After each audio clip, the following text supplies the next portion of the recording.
வணக்கம். இன்று cauliflower fry எப்படி பண்ணுறதுன்னு பார்க்கலாம். நிறைய பேர் இந்த பூ வரைக்கும் கட் பண்ணுவாங்க. இந்த காம்புலேயும் ரொம்ப ஸ்ட்ரென்த் இருக்குது, அதனால் இந்த காம்பு வரைக்கும் கட் பண்ணிக்கோங்க. இப்படி பூவை இப்படி உதிர்த்து போட்டு அது கூட கொஞ்சம் மஞ்சள் தூள் போட்டு நல்லா கொதிக்கிற தண்ணியை நல்லா ஊற்றி விடுங்க.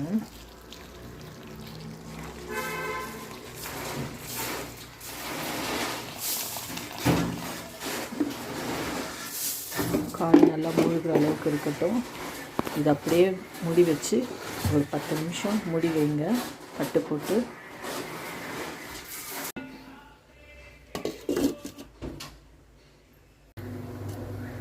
இப்போ காலிஃப்ளவர் நல்லா தண்ணியில் ஊறிச்சு, சுடு தண்ணியில் நல்லா தண்ணி ஆறியே போயிடுச்சு. இந்த தண்ணியெல்லாம் வடிச்சிட்டு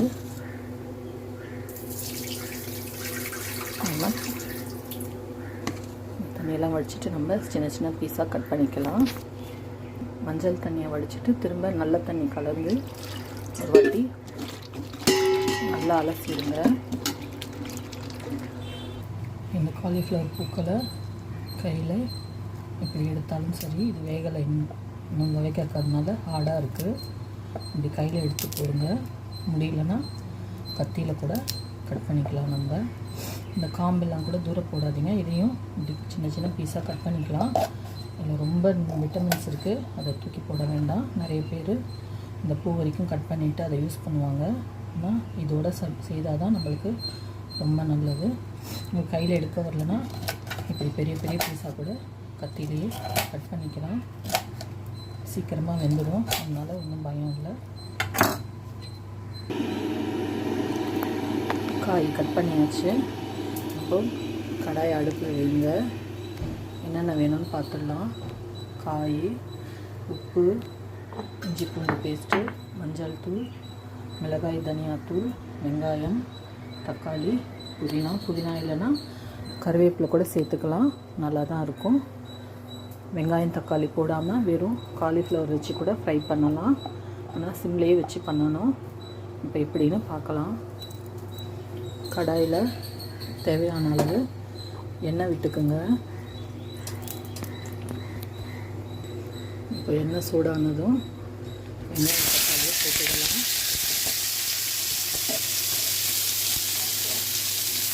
நல்லா கலரி விடுங்க.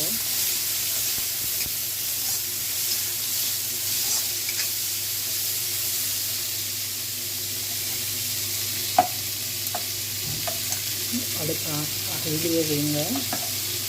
அது கூடவே இஞ்சி பூண்டு அரை ஸ்பூன் போடலாம்.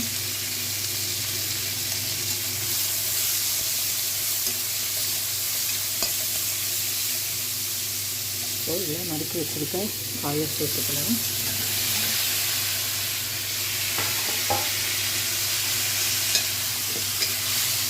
இந்த காயை நல்லா வேக வச்சு தனியாக கூட எடுத்து செய்யலாம், ஆனால் சமயத்தில் அது ரொம்ப குறைவாக போயிடும், உதிரியாக வராது. நம்மளுக்கு அரை வேக்காடு வேக வச்சு இட்லி பானையில் வேக வச்சு கூட எடுத்து நீங்கள் செய்யலாம், அது இன்னும் சீக்கிரமே ஆகும். இது கூட மஞ்சள் தூள் கொஞ்சம், மிளகாத்தூள் 2 டீஸ்பூன், உப்பு அரை டீஸ்பூன், அப்புறம் பார்த்துட்டு போட்டுக்கோங்க. எல்லாத்தையும் நல்லா கலந்து விடுங்க. ஸோ இது கூட காய் வேகிற அளவுக்கு, காய் மூழ்கிற அளவுக்கு தண்ணி சேர்த்துக்கோங்க.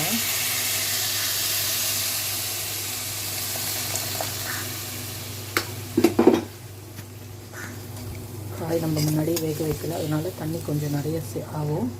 காய் மூழ்கிற அளவுக்கு வச்சுக்கோங்க, வேணும்னா அப்புறம் சேர்த்துக்கலாம். இப்போது நல்லா சிம்மில் வச்சு கொதி வர ஆரம்பிச்சிட்டோம். நல்லா சிம்மில் வச்சுட்டு தட்டு போட்டு மூடி வைங்க. அடிக்கடி கலரி விடணும் பார்த்து. இப்போ காலிஃப்ளவர் வெந்திருக்கான்னு பார்க்கலாம். கலந்து விட்டுட்டு கரண்டியில் காயை நசுக்கி பாருங்கள். பாதி தான் வெந்திருக்கு, இன்னும் கொஞ்சம் ஹார்டாக இருக்குது. இன்னும் ஒரு 10 நிமிஷம் வேகட்டும். இந்த தண்ணியெல்லாம் நல்லா சுண்டணும், அது வரைக்கும் வேகட்டும். இந்த டைமில் உப்பு கம்மியாக இருந்தால் உப்பு சரி பார்த்துக்கோங்க.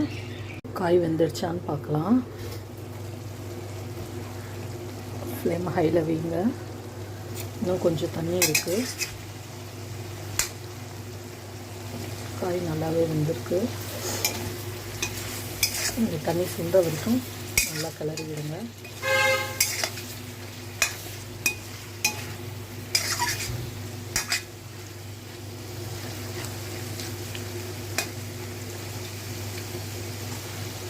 இது கூட கேரட், பீன்ஸ் இதெல்லாம் கூட கட் பண்ணி போட்டு கலந்த பொரியலாக பண்ணலாம். ரொம்ப நல்லாயிருக்கும்.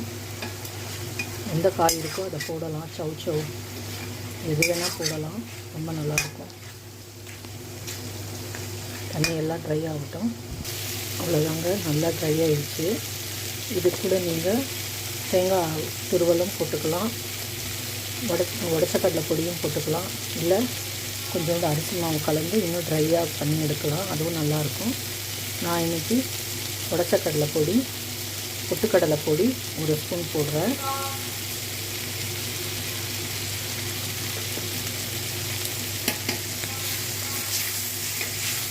நல்லா கரைச்சி விடுங்க.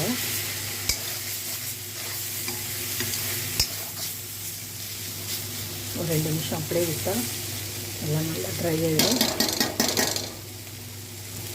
அவ்வளோதாங்க, காலிஃப்ளவர் ஃப்ரை ரெடி. நன்றி, வணக்கம்.